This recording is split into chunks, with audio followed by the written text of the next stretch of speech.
నమస్కారం ETV news కి స్వాగతం. ముందుగా ముఖ్యాంశాలు. విశాఖలో నేడు ప్రధాని పర్యటన. 2.08 లక్షల కోట్ల విలువైన ప్రాజెక్టులకు శ్రీకారం. చంద్రబాబు పవన్తో కలిసి రోడ్ షో నిర్వహించనున్న మోదీ. ఏపీలో వచ్చే ఏడాది నుంచి ఇంటర్ విద్యలో మార్పులు. అంతర్గత మార్కులకు ప్రతిపాదన. రెండో భాషగా నచ్చిన సబ్జెక్ట్ తీసుకునే వెసులుబాటు. పేర్ని నాని చెబితేనే గోదాంలో రేషన్ బియ్యం తరలింపు. పోలీసు విచారణలో నిందితుల వెల్లడి. మరోసారి కస్టడీ కోరే యోచనలో అధికారులు. ఫార్ములా ఈ రేస్ కేసులో తదుపరి చర్యలపై ఏసీబీ దృష్టి. నేడు ఐఏఎస్ అరవింద్ కుమార్ విచారణ. ఈడీ ముందు హాజరు కానున్న బిఎల్ఎన్ రెడ్డి. సిరిసిల్ల జిల్లాలో కొనసాగుతున్న ఆక్రమిత భూముల రికవరీ. వెనక్కి తీసుకోవాలని కలెక్టర్కు వినతులు. ఆక్రమణదారులపై పోలీసుల చర్యలు. ఇస్రో నూతన అధిపతిగా నారాయణన్. రాకెట్ ప్రపోల్షన్ వ్యవస్థలో 4 దశాబ్దాల అనుభవం. ఈ నెల 14న బాధ్యతలు చేపడతారన్న కేంద్రం. పనామా కాలువ, గ్రీన్లాండ్ నియంత్రణపై ట్రంప్ దూకుడు. సైనిక చర్యను తోసిపుచ్చలేనని స్పష్టీకరణ. అమెరికా భద్రత కీలకమని వెల్లడి.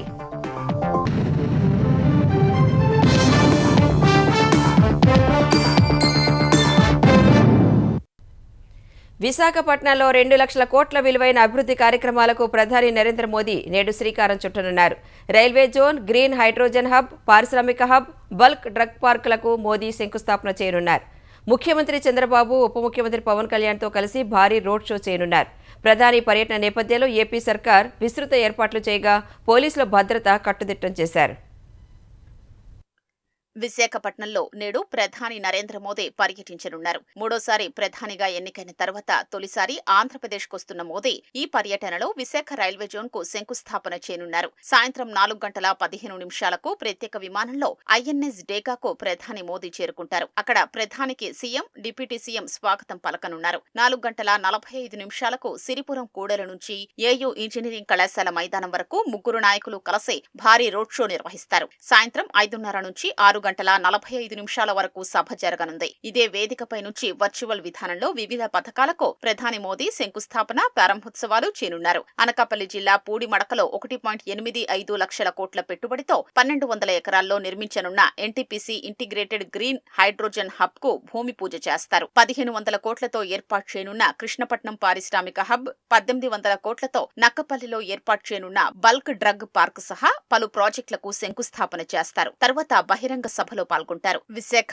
ఒడిషా పర్యటనలపై ప్రధాని మోదీ తెలుగులో పోస్ట్ చేశారు. హరిత, పునరుత్పాదక ఇంధనాలు, మౌలిక సదుపాయాలు వంటి అనేక ప్రాజెక్టులతో పాటు మరెన్నో ఇతర కీలక ప్రాజెక్టులను ప్రారంభించేందుకు విశాఖ ప్రజల మధ్య సమయం గడిపేందుకు ఎదురు చూస్తున్నట్లు తెలిపారు. నేషనల్ గ్రీన్ హైడ్రోజన్ మిషన్ లో తొలి హబ్ అయిన NTPC green energy limited green hydrogen hub ప్రాజెక్టుకు శంకుస్థాపన చేయడం సంతోషకరమైన విషయమన్నారు. మోదీ పోస్టుకు బదులిచ్చిన సీఎం చంద్రబాబు ఏపీ ప్రజల తరపున స్వాగతం పలికారు. ప్రధాని పర్యటన విజయవంతం చేసేందుకు ఆంధ్రప్రదేశ్ ప్రభుత్వం విస్తృత ఏర్పాట్లు చేసింది. కేంద్ర మంత్రి భూపతిరాజు శ్రీనివాస వర్మ, ఏపీ మంత్రులు అచ్చెన్నాయుడు, అనిత, కొల్లు రవీంద్ర, నాదెండ్ల మనోహర్, బీజేపీ ఆంధ్రప్రదేశ్ అధ్యక్షురాలు పురంధేశ్వరి, అనకాపల్లి ఎంపీ సీఎం రమేష్ ఏర్పాట్లను పరిశీలించారు. అధికారులకు పలు సూచనలు చేశారు. వైసీపీ హయాంలో ఏపీని అన్ని విధాలా నాశనం చేశారన్న మంత్రి అచ్చెన్నాయుడు అనేక అభివృద్ధి కార్యక్రమాలకు ప్రధాని శ్రీకారం చుడుతున్నారని హర్షం వ్యక్తం చేశారు. అనేక రాష్ట్రాలు ఈ దేశంలో ఉన్నప్పటికీ ఆంధ్రప్రదేశ్ రాష్ట్ర ప్రజలు అత్యధిక మెజార్టీతో గెలిపించారు. గత 5 సంవత్సరాలు రాష్ట్రాన్ని పూర్తిగా చిన్నాభిన్నం చేశారని ప్రత్యేకమైనటువంటి దృష్టి పెట్టి ఒకే రోజు 2 లక్షల కోట్ల రూపాయలు ప్రాజెక్ట్స్ని ఇటు ప్రారంభోత్సవం కానీ శంకుస్థాపన కానీ చేయడం దేశ చరిత్రలో ఇది మొట్టమొదటి కార్యక్రమం. ఇంతవరకు దేశంలో ఏ ప్రధానమంత్రికి, ఏ నగరంలో, ఏ రాష్ట్రం చేయని విధంగా వెల్కమ్ చేయాలని ఎన్డీఏ భాగస్వామ్య పక్షాలన్నీ నిర్ణయం చేసుకొని గత 5-6 రోజుల నుంచి కార్యక్రమాలన్నీ చేస్తున్నాం. మొత్తం 2 లక్షల మంది సభా ప్రాంగణానికి వస్తారని, రోడ్ షోలో 1,00,000 మంది వరకు పాల్గొంటారనే అంచనాతో ఏర్పాట్లు చేశారు. 3,000 మంది పోలీసుల్ని మోహరించారు. సీసీ కెమెరాలు, డ్రోన్ కెమెరాలతో నిఘా పెట్టారు. విశ్వవిద్యాలయాల ఉపకులపతులు సలహా కమిటీల నియామకాలను మార్చి నాటికి పూర్తి చేయాలని ఆంధ్రప్రదేశ్ మానవ వనరుల శాఖ మంత్రి లోకేష్ అధికారులను ఆదేశించారు. వచ్చే విద్యా సంవత్సరంలో కేజీ నుంచి పీజీ వరకు పాఠ్య ప్రణాళిక సమూల మార్పులపై పాఠశాల, ఇంటర్, ఉన్నత విద్యాశాఖ అధికారులతో మంత్రి సమీక్ష నిర్వహించారు. విశ్వవిద్యాలయాల్లో QS వరల్డ్ ర్యాంకింగ్స్ లక్ష్యంగా క్రెడిట్ ఫ్రేమ్వర్క్, ఇంటర్న్షిప్లు ఉండాలని సూచించారు. వర్సిటీ వసతి గృహాలను మెరుగుపరిచేందుకు సలహా బాక్సులు ఏర్పాటు చేయాలన్నారు. సీఎం నేతృత్వంలో ఏర్పాటయ్యే సలహా కౌన్సిల్ సభ్యుల ఎంపికలో విద్యావేత్తలు, పారిశ్రామికవేత్తలు, పరిశోధనా నిపుణులకు స్థానం కల్పించాలని దిశానిర్దేశం చేశారు. పాఠశాల పుస్తకాల బరువు తగ్గించి నాణ్యత పెంచేలా నూతన పాఠ్య ప్రణాళిక రూపొందించాలని లోకేష్ స్పష్టం చేశారు. ఇంటర్మీడియట్లో గణితంలో ఒకే పేపర్, వృక్ష జంతుశాస్త్రాలు కలిపి ఒక పేపర్, CBSE విధానంలో మాదిరి అంతర్గత మార్కులు తేవడంపై చర్చించారు. ప్రీ ఫైనల్ పరీక్షలు జనవరి కల్లా పూర్తి చేసేలా క్యాలెండర్ రూపొందించాలన్నారు. పాఠశాల విద్యలో OMR షీట్స్ ద్వారా డిజిటల్ మదింపు విధానం అమలుకు ఉన్న అవకాశాలను పరిశీలించాలని సూచించారు. ప్రభుత్వ ఆధ్వర్యంలో ప్లే స్కూల్ ఏర్పాటు చేసే పాలసీపైన అధికారులతో లోకేష్ చర్చించారు. ఆంధ్రప్రదేశ్లో వచ్చే విద్యా సంవత్సరం నుంచి CBSE తరహాలో జూనియర్ ఇంటర్లో మార్పులు రానున్నాయి. గణితం ప్రస్తుతం 2 పేపర్లుగా ఉండగా ఇకపై ఒకే పేపర్కు కుదిస్తారు. ఆ మేరకు సిలబస్ తగ్గించి 100 మార్కులకు పరీక్ష నిర్వహిస్తారు. వృక్షశాస్త్రం, జంతుశాస్త్రం రెండూ కలిపి 100 మార్కులకు ఒక్కటే పేపర్ ఇస్తారు. దీన్ని జీవశాస్త్రంగా మారుస్తారు. ఆర్ట్స్ గ్రూపుల్లో రాత పరీక్ష 80 మార్కులకు ఉంటుంది. మిగిలిన 20 అంతర్గత మార్కులు ఉంటాయి. వీటిని విద్యార్థి ప్రతిభ ఆధారంగా కేటాయిస్తారు. MPC, BIPC గ్రూపుల్లో 30 మార్కులకు ప్రస్తుతం ఉన్నట్లే ప్రాక్టికల్స్ ఉంటాయి. ఆర్ట్స్ సబ్జెక్టులకు ఇచ్చినట్లే గణితానికి సంబంధించి 20 అంతర్గత మార్కులు ఉంటాయి. తొలి ఏడాది అన్ని అంతర్గత పరీక్షలే కావడంతో రెండో ఏడాదే ప్రమాణికంగా ఉంటుంది. లాంగ్వేజెస్లోనూ మార్పులు చేయనున్నారు. ఆంగ్ల భాష సబ్జెక్ట్ తప్పనిసరిగా ఉంటుంది. రెండో భాషగా ఏ సబ్జెక్టునైనా ఎంపిక చేసుకోవచ్చు. MPC విద్యార్థులు గ్రూప్ సబ్జెక్టులతో పాటు మొదటి భాషగా ఆంగ్లం, రెండో సబ్జెక్టుగా ఆర్థిక శాస్త్రం, సివిక్స్, చరిత్ర, ఫ్రెంచ్, సంస్కృతం ఇలా ఏ సబ్జెక్టునైనా ఎంపిక చేసుకోవచ్చు. ఆర్ట్స్ గ్రూప్ వారికి ఆసక్తి ఉంటే జీవశాస్త్రం, గణితాన్ని రెండో సబ్జెక్టుగా ఎంచుకోవచ్చు. BIPC అభ్యర్థులు గణితం తీసుకుని MBIPC చదువుకోవచ్చు. మొత్తం భాషా సబ్జెక్టులు 11, గ్రూప్ సబ్జెక్టులు 15 ఉంటాయి. రాజన్న సిరిసిల్ల జిల్లాలో ప్రభుత్వ భూములను ఆక్రమించిన కొందరు వాటిని తిరిగి జిల్లా కలెక్టర్కు స్వచ్ఛందంగా అప్పగిస్తున్నారు. భూముల ఆక్రమణలపై ప్రభుత్వం కఠిన చర్యలకు ఉపక్రమించడంతో పలువురు వాటిని సరెండర్ చేస్తున్నారు. ఇప్పటి వరకు 250 ఎకరాల అసైన్డ్ భూములను స్వాధీనం చేసుకున్నట్లు కలెక్టర్ ప్రకటించారు. భూములు ఆక్రమించిన వారిపై కేసులు నమోదు చేసి అరెస్టు చేస్తున్నట్లు సిరిసిల్ల SP వెల్లడించారు. రాజన్న సిరిసిల్ల జిల్లాలోని పలు మండలాల్లో ప్రభుత్వ భూముల అన్యాక్రాంతంపై జిల్లా యంత్రాంగం విచారణకు సిద్ధమవుతోంది. పలు మండలాల్లో రెవెన్యూ రికార్డుల్ని తనిఖీ చేయాలని తహసీల్దార్లను జిల్లా కలెక్టర్ ఆదేశించారు. ఇప్పటికే జిల్లాలో ప్రభుత్వ భూములు ఆక్రమించిన 4 కేసుల్లో 4 అరెస్ట్ అయ్యారు. ఒకరు గతంలో ప్రభుత్వ భూమిని పట్టాగా చేయించుకోగా దాన్ని రద్దు చేయాలని ఇటీవల జిల్లా కలెక్టర్కు అభ్యర్థన పెట్టుకున్నారు. ఈ క్రమంలో ప్రభుత్వ భూములు ఆక్రమించడం, అక్రమంగా హక్కులు పొందినట్టు విచారణలో తేలితే క్రిమినల్ కేసులు నమోదు చేస్తామని జిల్లా అధికారులు స్పష్టం చేశారు. ఈ నేపథ్యంలో ఆక్రమణదారులు ఆందోళన చెంది తాము ఆక్రమించిన భూముల్ని ప్రభుత్వానికి తిరిగిచ్చేస్తున్నట్లు సమాచారం. తాజాగా లక్ష్మీపూర్కు చెందిన మాజీ సర్పంచ్ మిట్టపల్లి పద్మ తాను ఆక్రమించిన 2 ఎకరాల ప్రభుత్వ భూమిని వెనక్కి తీసుకోవాలంటూ కలెక్టర్కు లేఖ ఇచ్చారు. ఆ భూముల్ని స్వాధీనం చేసుకున్న కలెక్టర్ సందీప్ కుమార్ ఝా మిగిలిన ఆక్రమణదారులు కూడా భూములు ప్రభుత్వానికి అప్పగించాలని సూచించారు. తంగళ్లపల్లి మండలం సారంపల్లిలోని సర్వే నంబర్ 464లో 3 ఎకరాల అసైన్డ్ భూమిని జిల్లా కలెక్టర్కు సుంచుల కుమారస్వామి అనే వ్యక్తి అప్పగించారు. అందరూ ప్రభుత్వ భూములు ఆక్రమించుకుంటుంటే తాను కూడా ఆక్రమించినట్లు ఆయన చెప్పారు. దాదాపు చాలా మంది చేసుకున్నట్టు నేను కూడా చేసుకున్నాను. అప్పుడు చేసుకుంటే కదా పట్టాలు చేసుకున్నారు కదా, నేను కూడా పట్టా ఇవన్నీ MRO గారికి అప్లికేషన్ పెట్టుకున్నాను. అప్లికేషన్ పెట్టుకుంటే వాళ్ళు ఎంక్వైరీ చేశారు. RS అంతా వచ్చి ఎంక్వైరీ చేశారు, సాగులు ఉన్నారా లేరా. తర్వాత మాకు పట్టువారి భూమి అయి ఉండే తను ఏం చేసిందంటే పట్ట చేయడానికి నన్ను 2.5 లక్షలు అడిగారు. అడిగితే నాకు లేవని ఇవ్వలేదు, నాకు పట్ట చేసుకోలేదు, నాకు రైతు బంధు వేసి రాలేదు అని రిటర్న్ ఇస్తున్నాను. డబ్బులు అప్పుడు ఉన్న పట్టువారి భూమి అని. రాజన్న సిరిసిల్ల జిల్లాలో తంగళ్లపల్లి, ఇల్లంతకుంట, ఎల్లారెడ్డిపేట, సిరిసిల్ల మండలాల పరిధిలో ప్రభుత్వ భూముల్ని కొందరు ఆక్రమించుకున్నారనే ఆరోపణలు ఉన్నాయి. సాగుకు పనికిరాని గుట్టలు, విత్తు మొలకెత్తని పోడు భూములు, అడవులకు కూడా అప్పట్లో కొత్త పాసు పుస్తకాలు జారీ అయ్యాయి. వాటిపై ప్రభుత్వం దృష్టి సారించింది. ఈ క్రమంలో భూములు ఆక్రమించిన వారిపై కేసులు నమోదు చేస్తున్నట్లు జిల్లా SP అఖిల్ మహాజన్ తెలిపారు. గవర్నమెంట్ ల్యాండ్కి ప్రైవేట్గా చేసి ఉన్నారు, అది కూడా ఒక FIR నమోదు చేయడం జరిగింది.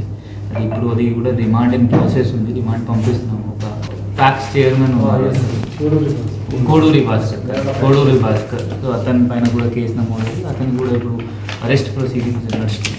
ఎన్ని గుంటలు సార్? 20 గుంటలు. భారస నాయకులు మాత్రం కక్ష సాధింపు కోసమే కేసులు పెడుతున్నారని ఆరోపించారు.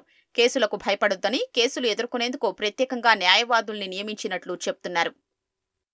ఫార్ములా ఈ కార్ రేస్ వ్యవహారంలో కేటీఆర్ క్వాష్ పిటిషన్ను హైకోర్టు కొట్టివేసిన నేపథ్యంలో అవినీతి ఆరోపణలపై ఏసీబీ, నిధుల మళ్లింపు, మనీ లాండరింగ్ కోణంపై ఈడీ విచారణ వేగవంతం చేయనున్నాయి. ఈ నెల 6న ఏసీబీ విచారణకు వెళ్లిన కేటీఆర్ తన న్యాయవాదులను అనుమతించలేదని వెనుదిరిగారు. ఈ నేపథ్యంలో ఈ నెల 9న విచారణకు హాజరు కావాలని అదే రోజు ఆయనకి ఏసీబీ నోటీసులు పంపింది. ఈ నెల 16న తమ ఎదుట హాజరు కావాలని ఈడీ అధికారులు తాజాగా కేటీఆర్కు నోటీసులు ఇచ్చారు. ఇదే కేసులో నేడు ఐఏఎస్ అధికారి అరవింద్ కుమార్ ఏసీబీ విచారణకు హాజరు కావాల్సి ఉంది. ఉదయం 10 గంటలకు విచారణకు రావాలని గతంలోనే అధికారులు నోటీసులు జారీ చేశారు. అప్పటి HMDA chief engineer BLN Reddy నేడు ఈడీ విచారణకు హాజరు కావాల్సి ఉంది. ఉదయం 10:30కు రావాలని బిఎల్ఎన్ రెడ్డికి ఈడీ నోటీసులు ఇచ్చింది.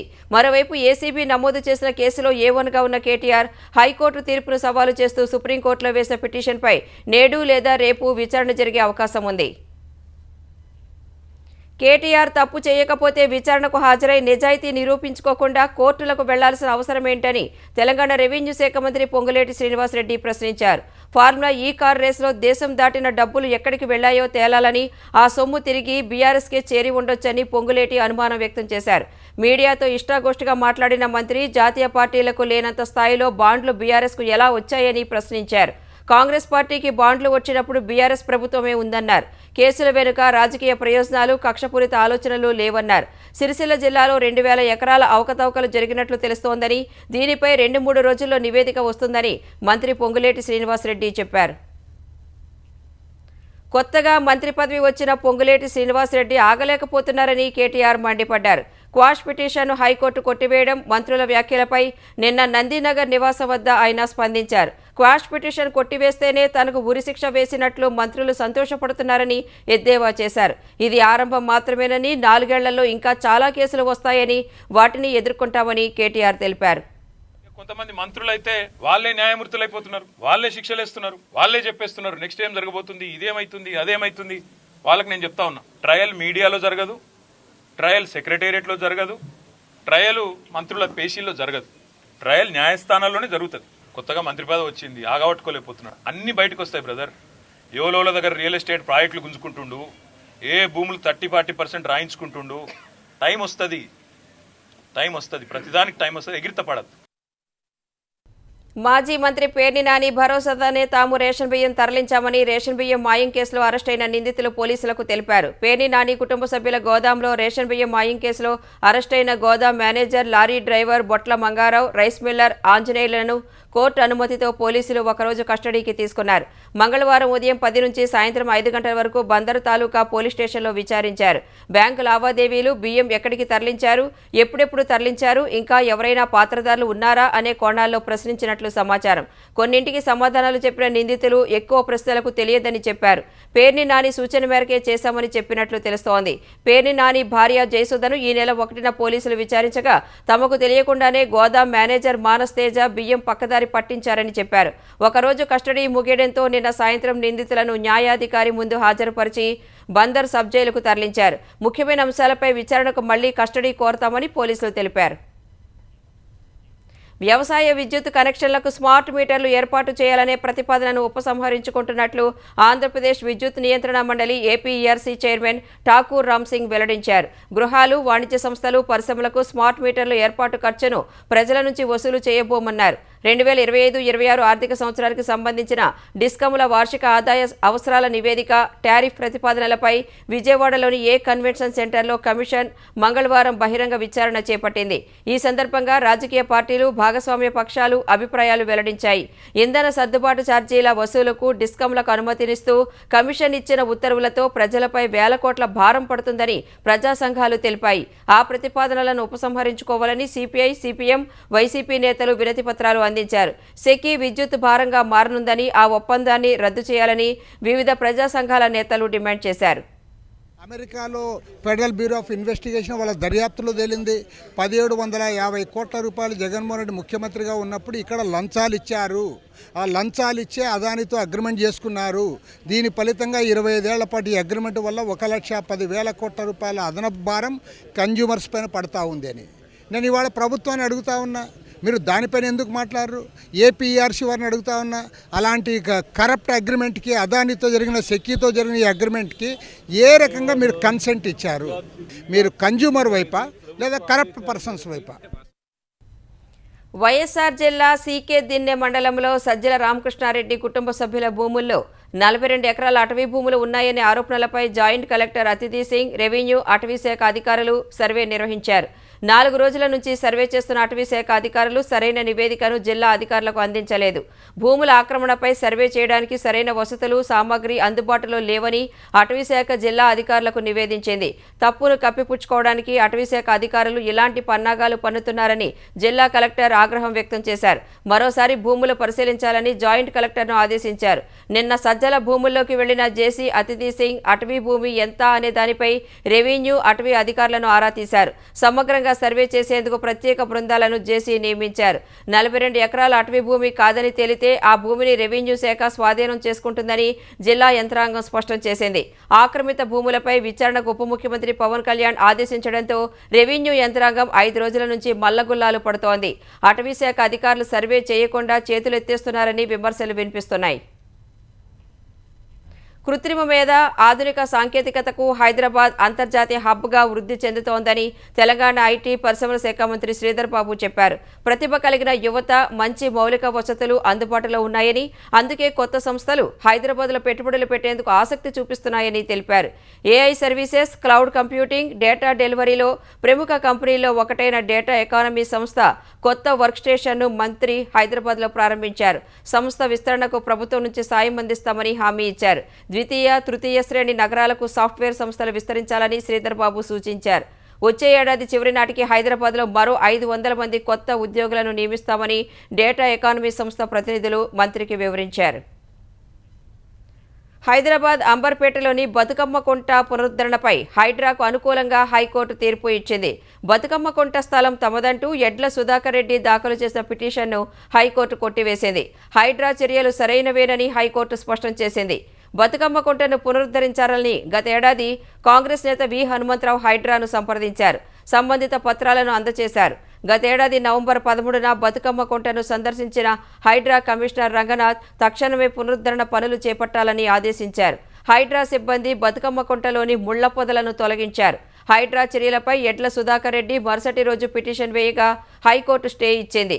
తరువాత హైడ్రా, రెవెన్యూ, ఇరిగేషన్ సంబంధిత శాఖల అధికారులు సర్వే నెంబర్ 563లో ఉన్న భూ రికార్డులను పరిశీలించి కోర్టులో కౌంటర్ దాఖలు చేశారు.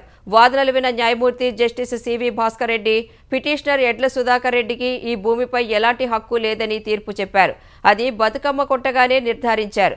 హైకోర్టు తీర్పుపై హైడ్రా కమిషనర్ రంగనాథ్ హర్షం వ్యక్తం చేశారు. పనామా కెనాల్, గ్రీన్లాండ్పై నియంత్రణ కోసం సైనిక బలగాలను ఉపయోగించడాన్ని తాను తోసిపుచ్చలేనని అమెరికా అధ్యక్షుడిగా ఎన్నికైన ట్రంప్ తేల్చి చెప్పారు. అమెరికా జాతీయ భద్రతకు రెండింటిపై నియంత్రణ చాలా ముఖ్యమైనదని పేర్కొన్నారు. ప్రాదేశిక విస్తరణపై స్వీయ నిర్ణయానికి ప్రాధాన్యతనిచ్చే దశాబ్దాల నాటి అమెరికా విధానానికి తాను కట్టుబడి ఉండబోనని ట్రంప్ చెప్పారు. పనామా కెనాల్ అమెరికాకు ముఖ్యమని, జాతీయ భద్రతా ప్రయోజనాల కోసం గ్రీన్లాండ్ అవసరమని చెప్పారు. గ్రీన్లాండ్ పెద్ద అమెరికా సైనిక స్థావరానికి నిలయమన్న ట్రంప్ డెన్మార్క్లో అది స్వయం ప్రతిపత్తి కలిగిన ప్రాంతమని చెప్పారు. డెన్మార్క్ అమెరికాకు దీర్ఘకాల మిత్రదేశమని, నాటో వ్యవస్థాపక సభ్యదేశమని తెలిపారు. మరోవైపు పోర్న్ స్టార్కు హష్ మనీ వ్యవహారంలో ట్రంప్కు మరోసారి ఎదురుదెబ్బ తగిలింది. జనవరి 10న శిక్ష విధిస్తానని న్యూయార్క్ న్యాయమూర్తి జారీ చేసిన ఆదేశాలను సవాలు చేస్తూ అప్పీల్స్ కోర్టును సంప్రదించగా ఆ అభ్యర్థనను న్యాయమూర్తి తిరస్కరించారు. ఒకవేళ ట్రంప్నకు అధ్యక్ష బాధ్యతలు చేపట్టేలోపు శిక్ష ఖరారు కాకపోతే ప్రెసిడెంట్ ఇమ్యూనిటీ వల్ల 4 ఏళ్ల పాటు ఎలాంటి చిక్కులు ఉండవని తెలుస్తోంది. అస్సోంలోని దిమా హసావ్ జిల్లాలోని బొగ్గు గనిలోకి అకస్మాత్తుగా నీరు రావడంతో చిక్కుకున్న 9 మంది కార్మికులను కాపాడేందుకు ముమ్మరంగా సహాయక చర్యలు కొనసాగుతున్నాయి. ఆర్మీ, నేవీ, ఎన్డీఆర్ఎఫ్, ఎస్డీఆర్ఎఫ్కు చెందిన సిబ్బంది 2 రోజులుగా సహాయక చర్యల్లో నిమగ్నమయ్యారు. గనిలో చిక్కుకున్న కార్మికులలో 3 మృతి చెందినట్లు జరుగుతున్న ప్రచారాన్ని దిమా హసావ్ ఎస్పీ మయాంక్ కుమార్ తోసిపుచ్చారు. సహాయక చర్యల్లో ఇప్పటి వరకు మృతదేహాలను కనుగొనలేదని చెప్పారు. ఉమ్రాంగ్సో ప్రాంతంలోని ఓ గనిలో సోమవారం పలువురు కార్మికులు పనిచేస్తుండగా అకస్మాత్తుగా నీరు రావడంతో వారంతా అందులో చిక్కుకున్నారని క్వారీకి సంబంధించిన ఉద్యోగులు తెలిపారు. 15 మంది ఆ సమయంలో ఉన్నట్టు చెబుతున్నప్పటికీ అధికారులు ఆ సంఖ్యను ధృవీకరించలేదు. బొగ్గు గనిని అక్రమంగా నిర్వహిస్తున్నట్లు పోలీసులు గుర్తించారని అస్సోం సీఎం హిమంత్ బిశ్వ శర్మ తెలిపారు. ఇందుకు సంబంధించి ఒకరిని అదుపులోకి తీసుకున్నట్లు చెప్పారు. 340 అడుగుల లోతున్న బొగ్గు గనిలో ప్రస్తుతం 100 మీటర్ల వరకు నీరు ఉన్నట్లు తెలుస్తోంది. కార్మికులు క్వారీ లోపల ఉన్న టన్నెల్లోకి వెళ్లి ఉండొచ్చని భావిస్తున్నారు. భారత అంతరిక్ష పరిశోధనా సంస్థ ఇస్రో కొత్త చైర్మన్గా వి నారాయణన్ను కేంద్రం నియమించింది. ప్రస్తుత ఇస్రో చైర్మన్ ఎస్ సోమనాథ్ పదవీకాలం ముగుస్తుండటంతో ఈ నెల 14న నారాయణన్ బాధ్యతలు చేపడతారు. ఈ మేరకు కేంద్ర కేబినెట్ నియామకాల కమిటీ నోటిఫికేషన్ విడుదల చేసింది. ఇస్రో అధిపతిగా బాధ్యతలు చేపట్టనున్న నారాయణన్ 2 ఏళ్ల పాటు ఈ పదవిలో కొనసాగనున్నారు. ప్రస్తుతం ఆయన ఒలియమాలోని లిక్విడ్ ప్రొపల్షన్ సిస్టమ్ సెంటర్ ఎల్పిఎస్సిగా డైరెక్టర్గా కొనసాగుతున్నారు. రాకెట్ వ్యవస్థ, స్పేస్ క్రాఫ్ట్ ప్రొపల్షన్కు సంబంధించి 4 దశాబ్దాలుగా పలు హోదాల్లో ఆయన పనిచేస్తున్నారు. జిఎస్ఎల్వి MK3కి సంబంధించి CE-20 క్రయోజెనిక్ ఇంజిన్ అభివృద్ధి, ఆదిత్య స్పేస్ క్రాఫ్ట్ రూపకల్పనలో నారాయణన్ కీలక పాత్ర పోషించారు.